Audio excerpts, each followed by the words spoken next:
and thank you for playing the Stanley Parable Ultra Deluxe. As you may know, the Stanley Parable was a video game released in 2013 on home computers.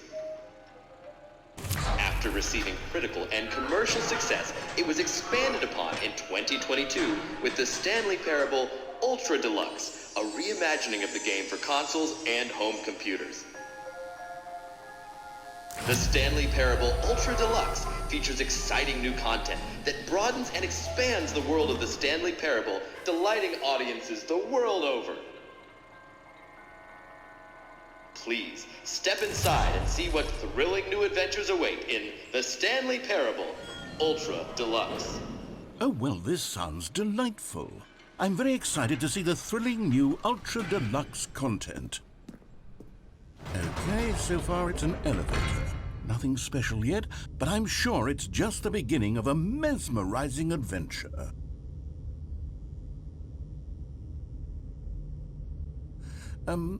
Is it broken? What's going on here?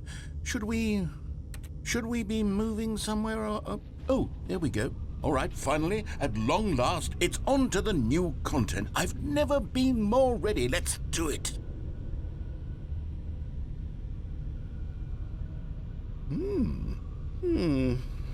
I have to say, initial impressions of Stanley Parable Ultra Deluxe, mostly tedious. It's as if the... Oh, okay. Let's see the content. Give me the content, Stanley.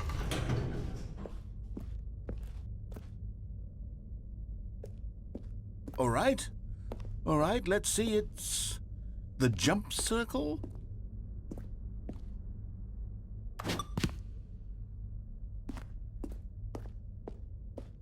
Is that it? Surely that's not all the new content. There has to be something else, right? Goodness, another elevator. Stanley, I have to say, initial impressions of this game are not positive. It's just elevators and jumping. Is this what passes for exciting new content? If this is new content, then I could just read you the whole dictionary. There's 20 hours of new content right there. Hell, I could count to 30 trillion. You could put that on the box. The Stanley Parable Ultra Deluxe, now with over 1,000 hours of new content. And if... Oh, wait. There's more. Very good. Yes. I knew there had to be something else. Let's see it. I'm ready for whatever it is. That's it? Oh, you've got to be kidding me. You see, Stanley? This is what happens when greedy video game developers with no respect for their fan base rush a cheap expansion to market for no reason other than to make an easy dollar. And don't get me started on the level of craftsmanship that's gone into it. In fact, I'm looking right now at the game's trophies, and it's hard to believe one of them actually says, "Test trophy, please ignore." What quality assurance department signed off on this? I'm infuriated and I'm offended, and I intend to find these people on Twitter and hold them personally accountable. It's my fault, Stanley. I built up too much anticipation around the new content, I'm afraid. It could never have lived up to such expectations. If you're still with me, why don't we just reset the game, and we'll try to get back to what the Stanley Parable is really about. No frills, no gimmicks.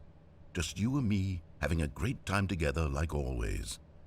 What do you say, friend?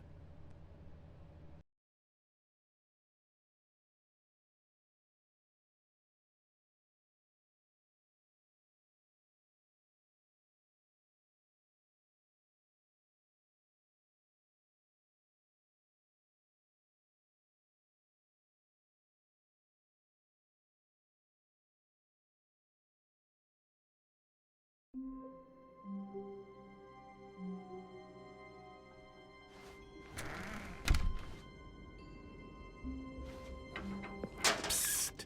Stanley! Come over here! In the vent! I want to show you something!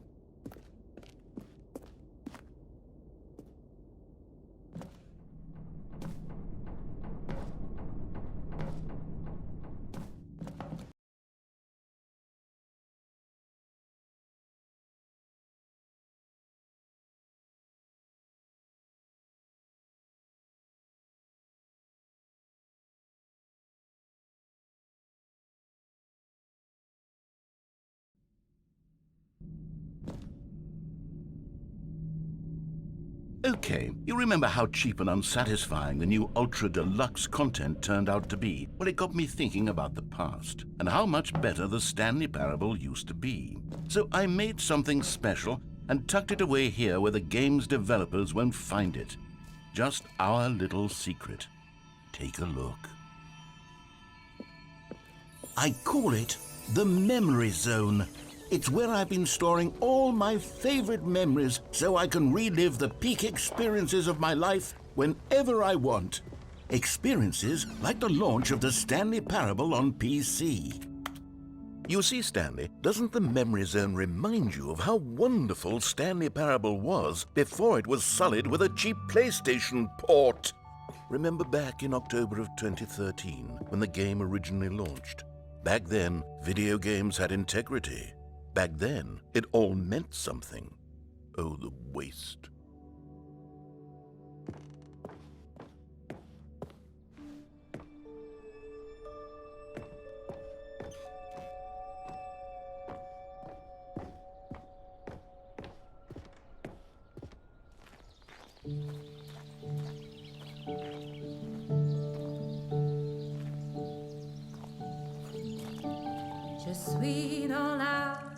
And over here is where I keep reviews of the Stanley Parable. Like this stunning triumph of games journalism, 10 out of 10 from Destructoid.com. James Stephanie Sterling writes, and I quote, "Where so many games that aspire to be more than games end up less than any form of art, Stanley Parable strives and then succeeds to be every game ever created."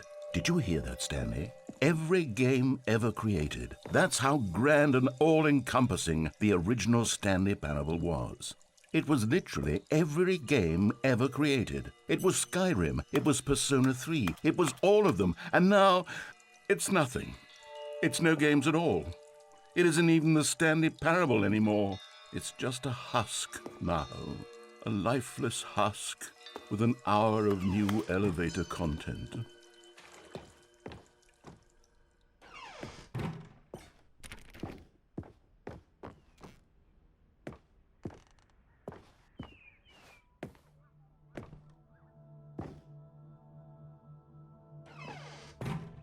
Here's another moving passage, this time from GameSpot.com.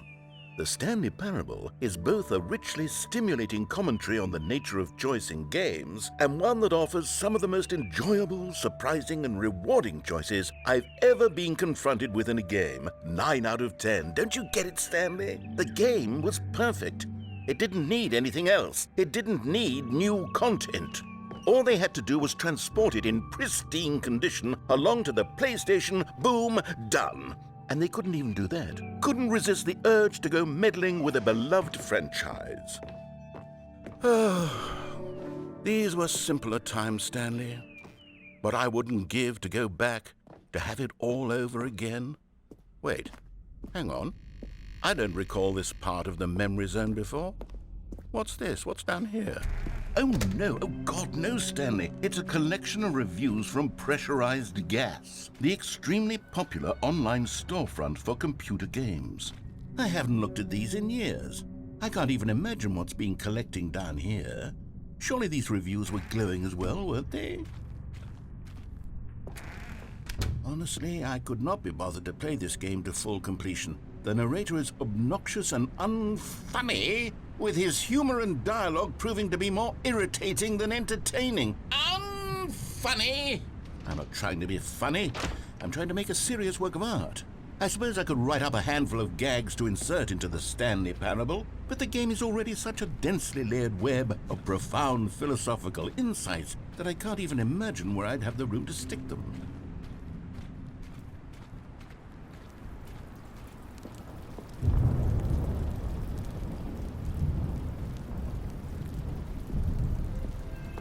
Okay, let's see what this one says. While the idea for the game is good, for someone who prefers non-linear games, this preachiness gets annoying fast. Preachy? Stanley? I'm not preachy, am I? You can tell me if I'm preachy. Honestly, you can. Oh, goodness. This is actually quite shocking for me. Well, to be honest, I had always thought of the game's dialogue as being rather terse to begin with. You can't know how much fluff I cut from the game to get it to feel as light and airy as it... Well, I always thought it did, but maybe it wasn't. Oh dear. What an awful memory to have to hold on to. These black marks on my otherwise unimpeachable track record. I feel like a failure. Like I let these people down. Perhaps the Stanley parable isn't quite as sterling as I always remembered. What's this one got to say? You constantly have to stop doing anything so the narrator can catch up with his long-winded explanations of what's happening. I wish there was a skip button. A skip button? Well, yes. Yes, I think we can do that. If I'm truly too preachy, then maybe letting you skip ahead for just a moment, surely it couldn't hurt. Not if it means we can strike these negative reviews from the record. Only positive reviews of the Stanley parable. That's my motto today, and it's always been my motto. I'd do anything for the customer, Stanley. Yes, a skip button we shall have. And here it is. Go ahead and give it a shot. I'll pop you forward in time so that the second my incessant droning starts to bore you, with just the push of a button, you'll have zipped right past it. It's what the players have been asking for, and I'm very proud to have delivered. No more listening to me rambling on and on and on. No. The Stanley Parable is a game for the people, and if the people want silence, then by goodness, that's what they're going to get. Well, don't sit around waiting for me to shut up. Go ahead and make me shut up. Here, we'll pretend that I've just begun an interminable monologue, and it goes something like this. The story, and the choices, or what have you, and therefore, by becoming it is, so on and so forth, until inevitably, we all until the end of time, at which time everything all at once, so, now you see, blah blah blah blah blah blah blah blah blah blah blah blah blah blah blah. We've eaten too much and it can't be just yet, no, until 245. But the logic of elimination working backwards, the deduction therefore becomes impossible to manufacture. It went on for nearly 10,000 years, until just yesterday, here and there, forward and back, and never a moment before lunchtime. It can't be. It's the only thing there is. How many billions left until so much more than forever ago? Which is why I say, the story, and the choices, or what have you, and therefore, by becoming it is, so on and so forth, until inevitably, we all until the end of time, at which time everything all at once, so, now you see, blah blah blah blah blah blah blah blah blah blah blah blah blah blah blah. We've eaten. Oh, you're back, you see. You were only frozen in time for a few minutes, but it was plenty of time for me to deliver a long, rambling monologue full of unnecessary verbal flourishes and lengthy ruminations on the nature of choice in video games. Of course, I happen to believe it was perhaps one of my more profound such ruminations. Not that, of course, you need a description of it, but if I had to describe it, I'd say it was perhaps less of a rumination and more of a treatise. Or maybe a manifesto. Look, I'll outline it for you very briefly, and you can tell me what you think. Okay, so my theory is that any choice you've ever made is simply a series of choices made by the person who you are, or were, or will be at the time of having made said choice. That is to say, if by articulating a choice you've already made, you bring that choice into being, then by making no choice and saying nothing, are you not simply erecting in the sanctuary of time a monument to every person you've ever been, making every choice to which you've ever given your Greek gift of mortal and yet timeless thought? Or rather, do all of the choices you've ever made, in fact, make you more not this kind of person, and in fact do the very opposite? You see, it could in fact be both of these things at once, that you are both making choices and not making choices, and that they are both affecting you and not affecting you at the same time by virtue of the fact that you both are and are not making them. Okay, at first, I was leaning towards manifesto, but now I'm going to circle around and slap the treatise label on this one. I think it has much more of a treatise vibe to it. But wouldn't you say that manifesto just has a much grander sort of tone? It has a mouthfeel that is rich with ambition and history. Ambitious history, if you will. See, now you've gotten me going back to manifesto. Heavens, at this rate, we're going to be here all day. Okay, look, I have a method for exactly this sort of situation, and I do find myself in this situation frequently. I'm going to say each word back and forth in repeated succession until I become sick of one or the other, in which case the word I am not sick of shall be the victor. It is an unimpeachable strategy, Stanley. It's rescued me from disaster in countless situations. All right, here we go. Treatise, manifesto. Treatise, manifesto. Treatise, manifesto. Treatise, manifesto. Treatise, manifesto. Treatise, manifesto. Treatise, manifesto. Treatise, manifesto. Treatise, manifesto. Treatise, manifesto. Treatise, manifesto. Treatise, manifesto. Treatise, manifesto. Treatise, manifesto. Treatise. Well there, sport. You really did catch me rambling on a bit, didn't you? But that's the power of the button. The minute I start to go off on a thoughtless display of self-absorption, it's right at your fingertips to go poof, and it's all over. I can't wait to see what Cookie 9 will say about this, and whether they'll edit the rating of their pressurized gas review, or at least change some of the wording, perhaps. To be honest, I don't even know if one can change their review in the first place. I guess I should become better educated on how exactly pressurized gas works. Perhaps that would have been a smart thing to check on before I went on about this whole exercise of making the skip button. Although I have to imagine that after seeing this exciting new technology at work, surely whoever it is who runs pressurized gas will instantly run out and implement a new feature to make it possible to edit one's review merely because of this very situation. Yes, I think that's quite likely. Or perhaps they'll simply grant this particular user the ability to change their review so that the feature is not widely abused.